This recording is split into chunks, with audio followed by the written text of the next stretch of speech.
ಬಹುಜನ ಬಂಧುಗಳೇ, ಎರಡನೆಯ ಸಂಚಿಕೆಗೆ ತಮ್ಮೆಲ್ಲರಿಗೆ ಸ್ವಾಗತ. ಮೊದಲನೆಯ ಸಂಚಿಕೆಯಲ್ಲಿ ಕನಕದಾಸರು ಕುಲವೆಂದು ಬಡದಾಡಿದರೆ ನಿಮ್ಮ ಕುಲದ ನೆಲೆ ಏನಾದರೂ ಬಲ್ಲಿರ, ಸಕಲ ಜೀವಾತ್ಮಕ್ಕೆ ಜಲವೇ ತಾಯಿಯಲ್ಲವೇ ಅಂತ ಹೇಳಿ ಈ ಭೂಮಿ ಮೇಲಿರ್ತಕ್ಕಂಥ ಜೀವಿಗಳೆಲ್ಲವೂ ನೀರಿನಲ್ಲಿ ಹುಟ್ಟಿ ಭೂಮಿ ಮೇಲೆ ಬಂದವು ಅಂದಾಗ ಮಾನವ ಕುಲ ಒಂದಿರಬೇಕಾಗಿತ್ತು ಅಂತಕ್ಕಂಥ ಮಾತನ್ನು ಕನಕದಾಸರು ಹೇಳಿದರು ಅಂತಕ್ಕಂಥದ್ದನ್ನು ಮೊದಲನೇ ಸಂಚಿಕೆಯಲ್ಲಿ ತಮ್ಮ ಗಮನಕ್ಕೆ ತಂದಿರ್ತೇನೆ. ಆದರೆ ಇಲ್ಲೇ ಎರಡನೇ ಸಂಚಿಕೆಯಲ್ಲಿ ಮುಂದುವರೆದಂಥ ಭಾಗ ಏನಂದ್ರೆ, ಕನಕದಾಸರು ಎಲ್ಲ ಜೀವಿಗಳು ನೀರಿನಲ್ಲೇ ಹುಟ್ಟಿದು ಭೂಮಿ ಮೇಲೆ ಬಂದು ಮಾನವನ ವಿಕಾಸ ಆಯಿತು ಅಂದಾಗ ಭೂಮಿ ಮೇಲೆ ಮಾನವ ಕುಲ ಅಂಥೇಳಿ ಒಂದಿರಬೇಕಾಗಿತ್ತು.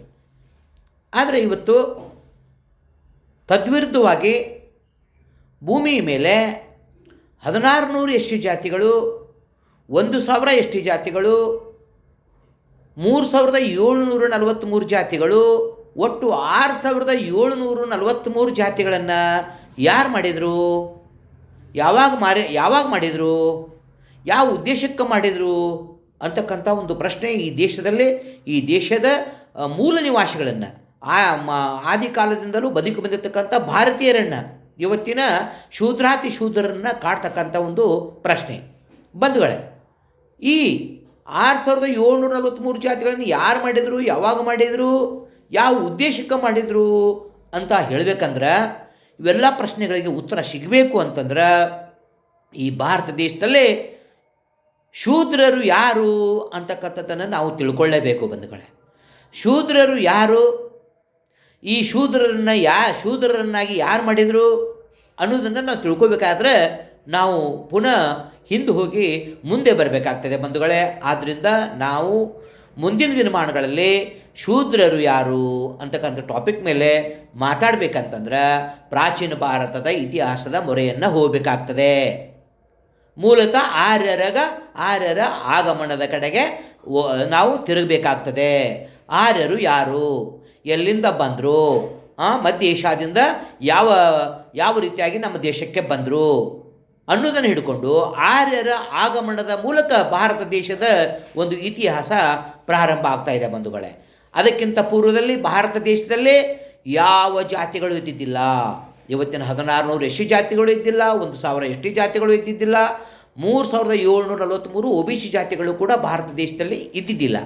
ಇಡೀ ಅಖಂಡ ಭಾರತ ದೇಶವನ್ನು ಭಾರತ ದೇಶದ ಮೂಲನಿವಾಸಿಗಳು ಅಣ್ಣತಂಬರು ಜಾತಿ ರಹಿತವಾಗಿ ಈ ನಾಗಕುಲಗಳು ಈ ಭಾರತ ದೇಶವನ್ನು ಅಖಂಡ ಭಾರತ ದೇಶವನ್ನು ಆಳ್ತಾ ಇದ್ದು ಬಂಧುಗಳೇ.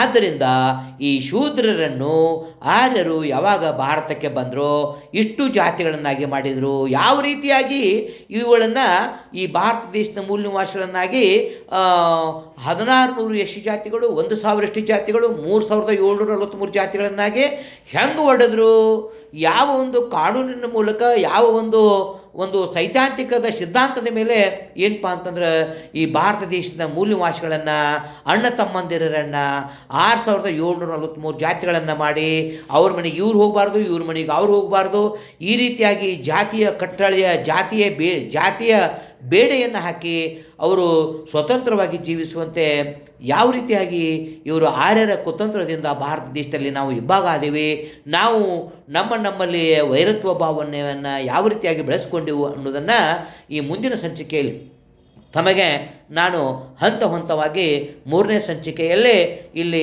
ನಾನು ಒಂದು ಪುಷ್ಯಮಿತ್ರ ಶುಂಗರ ಕಾಲದಲ್ಲಿ ಆರ್ಯರ ಆಗಮನದ ನಂತರ ಭಾರತದಲ್ಲಿ ಯಾವ ಬೆಳವಣಿಗೆ ಆಯಿತು, ಇಷ್ಟೆಲ್ಲ ಜಾತಿಗಳನ್ನು ಯಾರು ಮಾಡಿದರು ಅಂತಕ್ಕಂಥ ಒಂದು ವಿಷಯವನ್ನು ನಾನು ಮುಂದಿನ ಸಂಚಿಕೆಯಲ್ಲಿ ಹೇಳ್ತಾ ಇದ್ದೇನೆ ಬಂಧುಗಳೇ. ಜೈ ಭೀಮ್.